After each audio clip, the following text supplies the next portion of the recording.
yaitu tadi saya sampaikan mindset orang tua yang menganggap bahwa anak-anak itu nggak perlu sekolah TK, langsung aja SD. Ngapain sih TK itu main paling gitu ya? Itu yang harus kami rubah. Sudah dipastikan bahwa di masing-masing kelurahan, masing-masing kecamatan itu berapa anak yang belum sekolah. Sehingga kami berharap bahwa di tahun 2026 ini, karena ada beasiswa yang sudah kita siapkan, anak-anak ini bisa sekolah di PAUD. Selamat siang teman-teman Jawa Pos semuanya. Kali ini perkenalkan saya Atta dari reporter Jawa Pos, jurnalis Jawa Pos.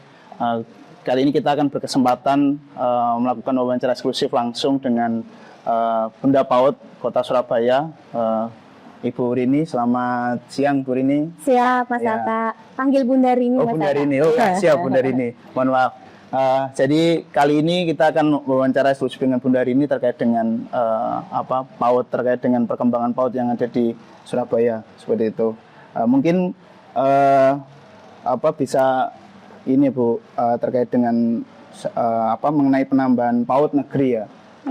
Dari informasi yang beredar di sosial media dan juga di sosmednya Bunda Rini kan gencar untuk ini ya, pengecekan teman-teman baru. Mungkin bisa diceritakan Bunda terkait dengan penambahan PAUD negeri ini gimana progresnya, lalu nanti beroperasinya kapan dan mungkin daya tampungnya berapa. Baik, jadi alhamdulillah kita mengacu kepada Kemendikdasmen itu kan mengatakan bahwa wajib belajar 13 tahun ya, 1 tahun prasekolah ya. Jadi dari mengacu kepada itu, Surabaya itu masih punya 2 sekolah negeri ya, salah satunya Bung Karno, Bung Karno yang ada di Bunda PAUD yang sekarang itu. Kemudian kita mencoba untuk mencari, yang pertama mencari lokasi-lokasi di pemerintah, aset-aset pemerintah yang mungkin kemungkinan untuk bisa dijadikan sekolah, dan juga dilihat daya tampung anak-anak di sekitar sekolah itu apakah masih ada, seberapa banyak begitu. Dan terpilihlah ada 3 lokasi yang akan kita bangun untuk menjadi sekolah. Kita juga lihat ternyata daya tampung, kebutuhan dari anak-anak yang belum sekolah di sana cukup besar. Yang pertama itu ada di SDN Sidotopo. Jadi kebetulan itu 1 atap ya. Jadi ada TK, ada KB, nantinya di sana ada TPA. Nanti sama seperti Bung Karno. Jadi di sana posisinya itu dekat dengan SD. Jadi memang ada tempat yang nanti dia akan bersebelahan antara TK dengan SD. Betul, terintegrasi. Itu yang pertama. Yang kedua ada di lokasi pasar.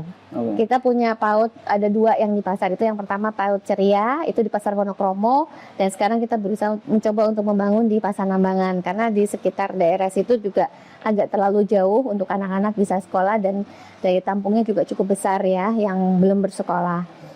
Di situ. Kemudian yang ketiga yang mungkin kalau saya bilang istimewa, ini adalah di RAP Sonok Wijenan. Di sana kita akan membangun sekolah untuk anak-anak khusus, anak-anak spesial, anak-anak disabilitas dengan kriteria tertentu. Kita sudah bekerja sama dengan Fakultas Psikologi UNER, nanti akan membantu karena di UNER ini sudah punya sekolah yang inklusi untuk PAUD gitu ya. Sehingga kita bisa belajar banyak dari sana bagaimana menangani PAUD yang khusus untuk anak-anak PAUD ini. Jadi nanti di sana kebetulan memang di RAP Sonok Wijenan ini ada lokasi yang bisa memungkinkan untuk ada kelas ya. Nanti kita buka TKA dan TKB. Jadi tapi nanti ada kriteria tertentu, ada indikator tertentu untuk bisa masuk ke sana. Karena setiap anak kan beda-beda ya, kalau disabilitas itu ada yang berat, ringan, sedang gitu ya. Nanti kategori-kategori itu akan kita diskusikan dengan para ahlinya, kira-kira mana yang akan bisa keterima. Karena nanti ada yang mampu didik dan mampu latih gitu ya. Artinya dia masih mampu untuk dididik gitu loh, masih bisa diajarin, masih bisa dilatih gitu. Sehingga nanti ini berkelanjutan. Karena nanti ketika dia sudah selesai sekolah TK PAUD ini, dia akan bisa sekolah inklusi di SD. Karena dia masih mampu latih, mampu didik tadi. Jadi berjenjang juga. Ya, sehingga tidak putus sampai di situ saja, tapi nanti dilanjutkan di SD. Mereka bisa masuk sekolah yang SD tapi inklusi. Kan juga SD kan juga ada kriteria tertentu ya untuk bisa masuk SD inklusi. Jadi ini berkelanjutan. Dan insya Allah nanti ini masih progres pembangunan, ada yang sudah selesai, tinggal mungkin finishing sedikit, ada yang memang masih banyak yang harus dikerjakan. Tapi insya Allah di tahun ajaran 2026 ini anak-anak ini bisa mulai sekolah. Oke, berarti efektif sudah kurang beberapa bulan lagi sudah akan resmi launching untuk dibuka dan dioperasionalkan berarti. Harus ya. Dan segala sesuatu yang paling sulit itu kan adalah menyiapkan gurunya ya. Gurunya kan ini ada shadow teacher, jadi gurunya juga bukan guru yang biasa, tapi guru yang spesial khusus, juga ya, khusus yang bisa menangani anak-anak spesial ini gitu. Dan itu butuh koordinasi nanti seperti apa, kurikulumnya juga nanti seperti apa. Jadi tapi kami sudah mulai siapkan sekarang sehingga nanti pada saat tahun ajaran baru itu sudah mulai bisa mereka sekolah. Tapi kalau terkait dengan mungkin sosialisasi Bunda, ini kan untuk infrastruktur sarana prasarana kan sudah disiapkan, dan juga untuk SDM kan tadi sudah juga disiapkan juga kan untuk guru yang khususnya juga. Mungkin kalau untuk terkait dengan sosialisasi agar masyarakat juga mungkin tahu itu, berarti juga ini sosialisasi juga dimasukkan juga Bunda atau gimana? Iya, jadi begini, memang kalau untuk sekolah yang khusus yang Sono Wijenan ini kita ambil dari lingkungan sekitar dulu. Ya, kita tidak terlalu jauh karena ini anak-anak spesial ya Mas. Pasti kendalanya orang tuanya yang ngantar, kemudian banyak faktor ya. Sehingga saya minta untuk diambil dulu dari lingkungan sekitar itu minimal 1 kecamatan. Terus indikatornya juga harus tertentu sehingga belum tentu anak-anak yang spesial itu bisa diterima di situ karena ada ya tadi mampu didik, mampu latih tadi itu ya. Jadi ada indikator karena kalau kita geladrak semuanya sama, gurunya kasihan karena kan cara menangani anak-anak itu beda-beda gitu. Sehingga ini kita pilih dulu di lingkungan seperti ini. Ini kan masih juga trial ya, maksudnya ini pertama kali kita. Jadi kita bikin konsep itu yang dekat-dekat situ aja. Nanti kalau memang memungkinkan untuk bisa menambah anak-anaknya mungkin bisa melebar ke kecamatan sebelum-sebelumnya.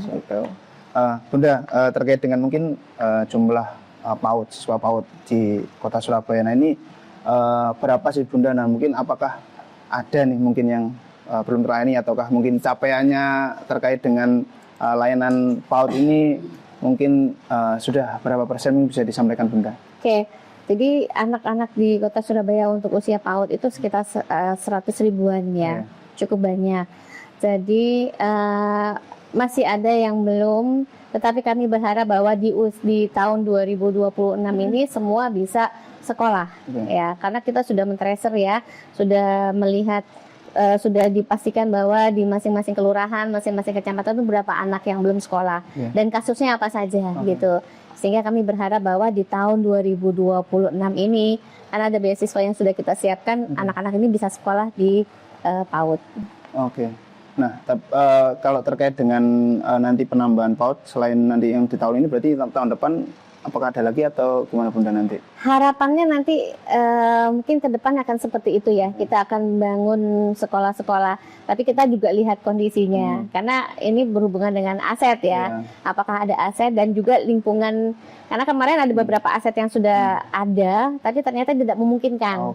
Karena dari segi keamanannya, kemudian dari segi lingkungannya ternyata anak-anaknya juga tidak terlalu banyak, sudah tertampung semua. Kan saya nggak mungkin bikin sekolah, tapi ternyata di situ sudah ada sekolah-sekolah yang menerima begitu kan?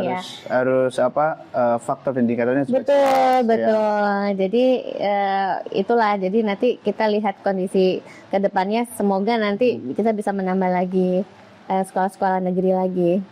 Terkait dengan tracing tadi menarik Bunda. Terkait dengan tracing berarti keterlibatan benda-benda PAUD di kecamatan itu berarti juga sangat aktif juga berarti untuk tracing. Jadi pada saat dikeluarkan kebijakan oleh Kemendikbudrismen bahwa ada wajib belajar 13 tahun dan 1 tahun prasekolah, itu kami mulai bergerak. kami mulai, yang perlu kami tahu kan berarti data ya. Data anak yang ada di sekolah, ada di Surabaya ini usia 5 sampai 6 tahun yang belum sekolah itu ada berapa gitu kan.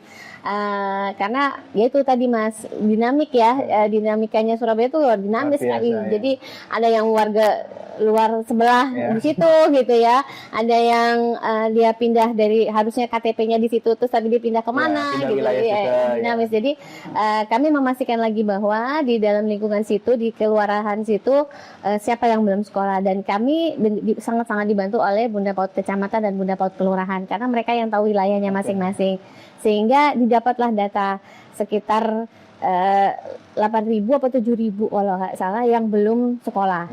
Itu pun kita data lagi. Yang belum sekolah ini karena faktor apa? Ya, karena memang biaya. Ada yang memang mindset orang tuanya itu dia nggak mau ngesekolahin, dia punya biaya, dia punya waktu, dia punya bisalah menyekolahkan anak, tapi dia nggak mau gitu ya. Ada juga yang karena memang faktor biaya, ada yang faktor dia nggak bisa diantar lah karena orang tuanya bekerja, dia banyak faktor gitu. Jadi dari situlah kita tahu bahwa sekian data anak yang belum sekolah di usia 5 sampai 6 tahun. Nah, Bunda, terkait dengan tadi di awal kan Bunda Rini bilang terkait dengan beasiswa nih. Nah, itu gimana sih Bunda mungkin terkait dengan beasiswa di PAUD ini, mungkin bisa diceritain Bunda ini jumlahnya berapa, lalu mungkin sasarannya gimana mungkin bisa? Iya. Jadi sebenarnya beasiswa ini sudah diberikan ya, tapi dengan konsep bukan beasiswa sekolah ya. Jadi beasiswa untuk PAUD itu sudah diberikan kepada anak-anak penghafal Al-Quran, penghafal kitab suci, bukan hanya Islam ya. Ada Islam, ada Kristen, ada Hindu, ada Buddha. Ternyata anak-anak kita tuh luar biasa loh, di usia PAUD, tapi mereka sudah fasih baca Quran, fasih kitabnya masing-masing agama gitu. Jadi luar biasa, saya salut sekali. Ternyata Surabaya luar biasa anak-anaknya. Jadi sudah mendapatkan beasiswa, itu anak-anak di beasiswa untuk kitab suci ya. Nah, yang saya katakan tadi beasiswa itu untuk beasiswa PAUD. Jadi nanti ada TK, ada TKA itu ya. Itu nanti akan mendapatkan sekitar 8.000 nanti kita siapkan untuk anak-anak yang memang tidak mampu, memang anak-anak gamis, bahkan tracer, anak-anak yang mana. Sedangkan anak-anak yang tadi saya katakan mungkin dia mampu tapi tidak mau, itu mungkin lebih kita pendekatan. Pendekatan melalui Bunda PAUD Kecamatan, Bunda PAUD Kelurahan untuk membuka mindset bahwa pendidikan sekolah anak PAUD itu penting sekali dan dampaknya luar biasa untuk mempersiapkan dia untuk ke jenjang yang selanjutnya. Siap. Nah, terkait dengan mungkin ini anggaran Bunda. Nah, ini kan tadi kan bisa diceritakan kan program PAUD kan banyak sekali Bunda ya. Ada mungkin penambahan beasiswa, dan juga tracing juga terkait dengan tadi dengan Bunda Kecamatan. Nah, terkait dengan anggaran ini gimana sih Bunda biar masyarakat juga tahu sebenarnya Surabaya juga konsen juga nih dalam rangka program Kementerian Mendikbud kan juga tentang 13 tahun wajib belajar itu. Bisa diceritain Bunda terkait dengan anggarannya gimana Bunda? Anggarannya alhamdulillah ada sekitar 5 M ya, anggaran yang dikeluarkan untuk anak PAUD ini. Jadi kalau saya bilang cukup besar, sehingga makanya saya selalu sampaikan jangan sampai anggaran yang sudah dikeluarkan cukup besar ini menjadi muspro atau tidak tepat sasaran. Sehingga saya akan memastikan bahwa anak-anak yang mendapatkan kesempatan untuk dengan menggunakan anggaran ini itu benar-benar orang yang tepat, sehingga anak-anak ini bisa mendapatkan pendidikan yang sama. Setiap anak itu kan punya hak untuk mendapatkan pendidikan yang sama, apapun latar belakang mereka, mereka harus sekolah ya, harus mendapatkan pendidikannya itu. Jadi saya memastikan bahwa mereka semua harus mendapatkan pendidikan yang sama, pelayanan yang terbaik, baik kesehatan, pendidikan, kemudian gizi dan lain-lain. Nah, terkait dengan mungkin sekarang kan era berkembangnya dengan teknologi ya Bunda ya. Nah, juga di beragam jenjang pendidikan termasuk juga PAUD. Nah, ini kan juga ada terkait dengan interaktif flat panel atau IFP. Nah, mungkin kalau yang di pemanfaatan IFP sendiri di Surabaya sendiri, mungkin apakah ada target atau nanti tahun ini itu berapa mungkin Bunda terkait dengan IFP itu? Alhamdulillah Surabaya mendapatkan bantuan dari pusat itu sekitar 559 ya, yang sudah diterima, dan harapannya sih kita bisa mendapatkan lebih lagi gitu ya, karena PAUD kita kan jumlahnya ribuan gitu, kebutuhan juga banyak. Semoga semua nanti di tahun 2026 maupun di 2027 itu bisa terpenuhi semua, karena mau tidak mau kan semua bergerak ke digital ya. Sehingga anak-anak mulai dikenal dari usia dini bagaimana menggunakan digital dengan baik, medsos yang baik, kemudian teknologi yang baik gitu, yang sehat dan benar. Jadi apalagi sekarang itu anak-anak udah pinter-pinter. HP-nya mamahnya itu sudah bisa diotak-atik sendiri sama dia. Mamanya kadang-kadang kalah pinter gitu loh. Kalah canggih, kalah duluan gitu loh. Kamu kok udah bisa buka ini, padahal mamanya belum tahu ada yang bisa dibuka dari situ. Jadi memang kita harus melek digital. Saya selalu sampaikan sebenarnya yang harus yang dikasih edukasi itu bukan hanya anaknya saja dari media ini, tapi orang tuanya juga bagaimana bisa mengikuti. Kalau anaknya dikasih edukasi sejak dini dengan secara digital ini, tapi orang tuanya tidak paham, bahaya juga ya. Jadi harapannya nanti semua anak-anak kota Surabaya mulai dari kecil mungkin sudah melek digital, tapi dengan cara yang sehat ya, dengan cara yang benar. Nah, mungkin terkait dengan program 13 tahun wajib belajar ya Bunda ya. Nah, ini kan Kementerian Dikdasmen itu kan mengencarkan itu di berbagai wilayah, termasuk juga di kota Surabaya.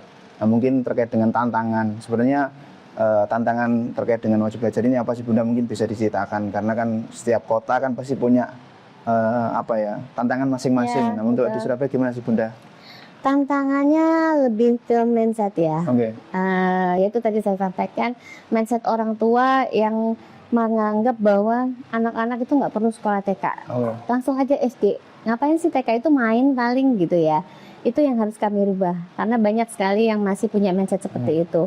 Itu sebenarnya tantangan yang terbesar buat kami, bagaimana mengajak, dan tidak semua orang tua itu ketika diajak ngobrol nurut terbuka, gitu kan ya, terbuka atau mau diajak gitu. Itu tantangan yang terbesar sih menurut kami, menurut saya pribadi, untuk mengajak orang tua ini untuk ayo anaknya sekolah. Ya, karena itu untuk pendidikan anak PAUD itu ada 3 faktor yang harus berkolaborasi. Pertama gurunya, bunda PAUD-nya, kemudian orang tuanya dan anak-anaknya. Jadi yang harus diperhatikan tiga faktor ini. Bagaimana kalau pendidiknya, kita harus meningkatkan mutu dari pendidik ya. Dan alhamdulillah Surabaya sudah memberikan beasiswa kepada pendidik yang belum linier. Karena ada banyak pendidik-pendidik yang sekolahnya belum S1 gitu ya. Kami bekerja sama dengan UNESA, dengan beberapa kampus gitu ya, untuk mendapatkan diskon lah, dan bisa RPL itu kan harusnya RPL, jadi waktunya lebih betul. Sehingga bunda-bunda PAUD ini memiliki kualitas yang baik. Ketika kualitas yang baik, otomatis nanti pada saat mengajar anak-anak jadi lebih baik. Betul, mengikuti perkembangan kemudian yang kedua, ketika anak-anak ini diajar di sekolah, kalau tidak didukung di rumah, nonsen, ya kan? Diajarin ngaji, diajarin sholat, diajarin banyak hal di sekolah, tapi sama orang tuanya nggak diulang di rumah, nggak dibiasakan. Itu kan juga nggak bagus. Sehingga peran orang tua ini cukup penting sekali, bahkan sangat penting untuk pendidikan anak usia dini, ya, pembentukan karakter. Kalau dua-duanya berjalan, komunikasinya bagus, sinerginya bagus, dua-duanya menjalankan apa yang diajarkan itu, pasti anaknya akan menjadi anak yang hebat. Ya, jadi ini tiga faktor penting ya. Anak-anaknya tuh udah otomatis ya. Kita mengajarkan mereka tentang pendidikan karakter mulai dari usia dini, sehingga ketika ini bergerak bersama, kompak, kemudian satu sama lain saling menguatkan, ini akan menjadi luar biasa. Anak ini akan pasti sukses, pasti hebat gitu ya. Dan itu sangat fundamental banget berarti. Sangat, karena usia dini ya. Nanti kita bisa lihat deh, anak yang mulai dari usia dini itu sudah terbentuk karakternya, minimal nih, anak itu dibiasakan untuk membuang sampah pada tempatnya. Suatu saat dia karena terbiasa, suatu saat dia akan membuang sampah ketika nanti SD. Refleks mas, karena dia udah terbentuk karakter otomatis, karena udah terbentuk di rumah, terbentuk di sekolah gitu, dan dibiasakan sama mamahnya, itu otomatis nanti dia pasti membuang sampah pada tempatnya. Dibiasakan anak itu untuk berbicara sopan atau cium tangan minimal sama gurunya, orang tuanya. Di sekolah diajarin, di rumah diajarin, dimarahin kalau dia enggak. Otomatis ketika di SD dia refleks, nggak pakai disuruh, dia udah otomatis. Dan hal-hal itu diajarkan mulai dari usia dini. Jadi itu sangat fundamental penting, sekali, ya. sangat Oke. penting. Terkait dengan mungkin gimana sih Bunda? Ini kan tadi kan bicara tantangan ya. Tantangannya kan juga mungkin juga banyak juga terkait dengan faktor orang tua yang terutama juga. Nah, mungkin Surabaya sendiri mungkin yang juga sudah dikenal sebagai kota layak anak dan berkelasnya kan juga dunia. Nah, mungkin punya strategi khusus nih Bunda terkait dengan gimana sih menghadapi tantangan tersebut, menghadapi mindset orang tua yang mungkin dalam tanda kutip ada yang kurang. Ya. Mungkin gimana sih Bunda terkait dengan strateginya? Ya, kita melakukan pendekatan ya, khusus untuk penguatan di orang tua. Ya, merubah mindset itu memang tidak gampang. Kita ada sekolah orang tua hebat. Sekolah orang tua hebat itu adalah untuk orang tua untuk usia anak 0 sampai 5 tahun, 6 tahun. Jadi di mana di situ ada materi pentingnya sekolah, ada materi gizi, materi banyak hal tentang pola asuh. Nah, dari situ kita buka mindsetnya, mengajarkan agar terbuka, oh ternyata penting gitu. Kemudian kita juga ada puspaga di balai RW gitu ya. Itu mungkin bisa berdiskusi. Mungkin anak-anak nggak disekolahin tuh karena mungkin rumah tangganya sedang tidak baik-baik saja misalnya. Kita buka kesempatan untuk membenahi dulu nih orang tuanya, membenahi dulu mamanya, papanya. Sehingga ketika dia sudah baik, sudah sehat, mungkin anaknya akan punya pikiran yang berbeda tentang anaknya gitu. Jadi banyak hal-hal kegiatan-kegiatan yang sudah disiapkan oleh pemerintah untuk bisa mengajak orang tua ini lebih aktif ya, lebih banyak edukasi yang diberikan itu untuk orang tua. Kemudian kami juga membangun kolaborasi dengan banyak pihak ya. Dengan mitra-mitra PAUD ya, jadi dengan BNN, dengan dengan kampus, dengan mall gitu ya untuk kegiatan-kegiatan itu. Tentunya yang sebelumnya itu kami sudah bekerja sama MOU dengan beberapa faktor-faktor yang lain ya. Media-media yang lain kita tambah lagi, semakin memperbanyak. Mungkin dulu mallnya cuma 5, sekarang mungkin menjadi 10 gitu ya. Kita tambah dengan diperluas lagi sinergi dengan beberapa pihak ini, sehingga nantinya akan bisa punya gambaran nanti ke depannya itu lebih baik lagi gitu. Kemudian juga kita kuatkan lagi gugus, kita kan punya gugus PAUD HI, ada 19 OPD gugus PAUD HI, di mana ada 19 OPD ini punya program juga yang bisa nanti kita masifkan lagi, sehingga nanti anak-anak ini untuk pembentukan karakter. Contoh misalnya dinas pertanahan, pertanian di KPP ya. Jadi anak-anak itu kan diajarkan untuk menanam, untuk mengerti tanaman sehingga dia bisa lebih menghargai makanan gitu ya. Jadi padi ya betul, padi itu susah loh di kehujan, yang nanam itu petani itu kehujanan, kepanasan gitu ya. Makanya kamu harus menghargai makanan, kalau dikasih makanan harus habis gitu. Jadi hal-hal semacam itu kita kuatkan lagi sehingga nanti anak-anak ini terbentuk karakternya. Banyak yang sudah kami mencoba untuk memasifkan lagi di tahun 2026 ini. Terkait dengan kolaborasi antar OPD itu berarti sudah dilakukan sejak lama berarti Bunda? Sudah, semenjak kita membuat 19 gugus OPD. Cuman bertambah ya Mas, yang dulunya mungkin cuman 10, jadi sekarang jadi 19 gitu ya, setiap tahun bertambah. Karena contohnya aja ini bencana itu BPBD. Nah, BPBD dulu tuh nggak pernah mengurusi sama anak-anak, lebih ke edukasi ke orang tua dewasa gitu. Sekarang dia masuk ke dalam gugus PAUD, gugus PAUD HI ini ada 19, termasuk BPBD. Apa yang dia ajarkan atau apa yang dia lakukan? Beliau ini BPBD ini mengedukasi anak-anak. Mungkin sederhana, dia ada ini Mas, permainan gitu, mereka main, kita buat sesimpel mungkin. Jadi kalau ada gempa duduk mungkin di bawahnya meja mitigasi bencana gitu. Jadi hal-hal sederhana yang bisa dilakukan anak-anak. Begitu juga dengan guru bunda-bundanya diajarkan. Jadi mungkin naudzubillah min dzalik ya, seandainya ada gempa pada saat mereka sekolah, bunda-bundanya itu tahu apa yang harus dilakukan. Anak-anak pun udah tahu, nggak gupuh, nggak bingung gitu, langsung ada mitigasinya udah diajarkan. Contohnya itu.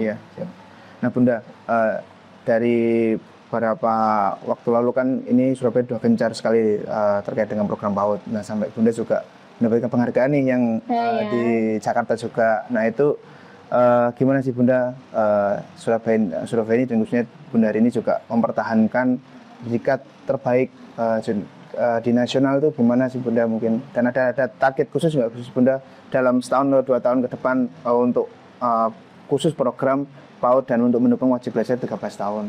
Oke, prestasi itu sebenarnya alhamdulillah bonus ya kalau menurut saya. Karena saya selalu sampaikan tidak mengejar target untuk menang atau bagaimana, tapi bagaimana ketika kita kerja dengan hati, kita kerja dengan tulus, kita kerja dengan sungguh-sungguh, insya Allah itu akan mengikuti semuanya begitu ya. Tapi tetap aja kita harus tetap bisa mempertahankan apa yang sudah kita lakukan dan terus berinovasi lebih baik lagi gitu. Jadi kedepannya tentu masih menjadi PR buat kami ketika masih ada anak yang belum sekolah di usia PAUD ya. Itu PR sekali. Sehingga kami akan memastikan bahwa di tahun 2026 ini tidak ada lagi anak-anak yang tidak sekolah. Itu kami pastikan bahwa mereka yaitu salah satunya nanti mendapatkan beasiswa itu ya. Mereka harus sekolah. Jadi ada 0% anak-anak yang tidak sekolah di Surabaya. Terus kemudian mereka juga mendapatkan pelayanan kesehatan yang terbaik gitu ya di usia-usia PAUD. Kemudian juga harapannya nanti itu tadi kita perhatikan 3 faktor itu. Yang pertama gurunya ya. Gurunya juga kami berikan, kita tambah nih di tahun 2026 ini tambah beasiswa untuk RPL tadi Mas, untuk bisa meluruskan melinikan pendidikan anak-anak usia dini itu sehingga punya ilmu yang lebih cukup gitu ya. Dengan terus kita juga kan ada Jaspel yang diberikan kepada bunda-bunda PAUD sebagai apresiasi, terima kasih kita bunda-bunda ini sudah mendampingi putra-putri kita begitu ya, luar biasa. Kemudian juga kita perkuat lagi di satuan-satuan pendidikan ini secara fasilitas, kemudian secara administrasi kita dampingi begitu ya, sehingga anak-anak ini sekolahnya itu nyaman gitu kan. Kita sudah benahi nih balai RW dan segala macam fasilitasnya betul. Jadi kita benahi. Jadi kedepannya ini anak-anak itu harus 0% yang tidak sekolah ya. Semua harus sekolah. Nah, mungkin terakhir Bunda, sebelum podcast ini ditutup, pesan dan kesan, terusnya pesan dari Bunda ini untuk bunda-bunda PAUD di kecamatan, terus juga orang-orang tua di Surabaya khususnya, mungkin apa mungkin pesannya Bunda, dan untuk mungkin juga pesannya juga untuk anak-anak yang mungkin saat ini sedang menempuh pendidikan di PAUD juga nih, gimana sebenarnya mungkin pesan bisa disampaikan Bunda? Oke. Untuk bunda-bunda PAUD yang sudah mengajar anak-anak kami, terima kasih banyak pada kesempatannya ini. Izinkan saya mengucapkan banyak terima kasih atas semua pengabdiannya, dedikasinya untuk anak-anak kota Surabaya. Semoga apa yang sudah jenengan lakukan dibalas Allah dengan hal yang berlebih. Karena ini sangat mulia sekali. Saya bilang kalau guru PAUD itu, bunda PAUD itu sabarnya tingkat dewa ya, paling sabar karena sabarannya betul. Kalau SD kan sudah mulai gede, mulai ngerti ya. Kalau anak TK kan kadang mohon maaf pipis di mana udah pipis baru ngomong gitu. Jadi memang effortnya luar biasa. Karena itu ketika mendampingi anak-anak usia dini itu nggak gampang. Jadi saya sangat berterima kasih dan saya yakin bahwa pahala tempatnya jenengan, surga tempatnya jenengan untuk bisa memberikan pendidikan yang terbaik untuk anak-anak. Untuk dan sabar terus untuk mendidik anak-anak. Saya titip anak-anak kota Surabaya kepada jenengan. Semoga anak-anak kota Surabaya akan menjadi anak-anak yang hebat. Amin. Dan juga kepada para orang tua yang mempunyai anak usia dini, saya titip ini golden age-nya anak-anak tuh di usia itu. Jadi berikan stimulasi terbaik, berikan pendampingan terbaik untuk anak-anak, karena jenengan akan merasakan dahsyatnya sebuah stimulasi yang baik ketika anak-anak sudah dewasa, dan itu dimulai dari usia dini. Jangan punya pikiran bahwa kita rubah mindset kita bahwa mengatakan bahwa sekolah PAUD itu nggak penting. Sekolah PAUD itu hanya main-main tapi stimulasi yang diajarkan di sana, pembentukan karakter di sana itu sangat-sangat bukan saya yang ngomong ya, tapi penelitian Iya. sudah banyak bukti yang mengatakan bahwa ketika anak usia dini itu disekolahkan, dia mendapatkan pendidikan karakter yang baik. Ketika dia masuk ke jenjang yang lebih tinggi seperti SD, dia akan siap menerima apapun. Jadi kan tidak semua anak anu ya Mas untuk masuk SD itu siap ya. Iya, benar. Ada yang takut karena teman-temannya lebih banyak, ada yang mungkin trauma atau bagaimana, kan tidak semua anak sama. Benar. Ada juga anak yang fine-fine aja, dia masuk terus dia udah bisa beradaptasi dengan baik gitu. Tidak semua anak seperti itu, sehingga ketika dia sudah disekolahkan di PAUD, insya Allah dia akan siap untuk masuk SD dengan situasi apapun. Tidak perlu ditunggu mamanya, tidak perlu ditunggu papahnya, tapi dia akan siap beradaptasi dengan teman-temannya, siap menerima pelajaran, dan siap menjadi murid baru yang akan dengan ilmu baru ya. Jadi itu nanti akan berkelanjutan dan itu memang harus disiapkan. Jadi semangat untuk semua mama-mama muda yang punya anak usia dini, dan untuk anak-anak muda, Bunda doakan menjadi anak-anak yang sehat, anak-anak yang cerdas, dan anak-anak yang bisa mengangkat derajat kedua orang tuanya. Amin. Amin. Allahumma amin. Jadi ini sinergi yang bagus ya, sinergi yang luar biasa. Semoga kedepannya Surabaya bisa mencapai 0% untuk anak-anak yang belum sekolah di usia PAUD ya.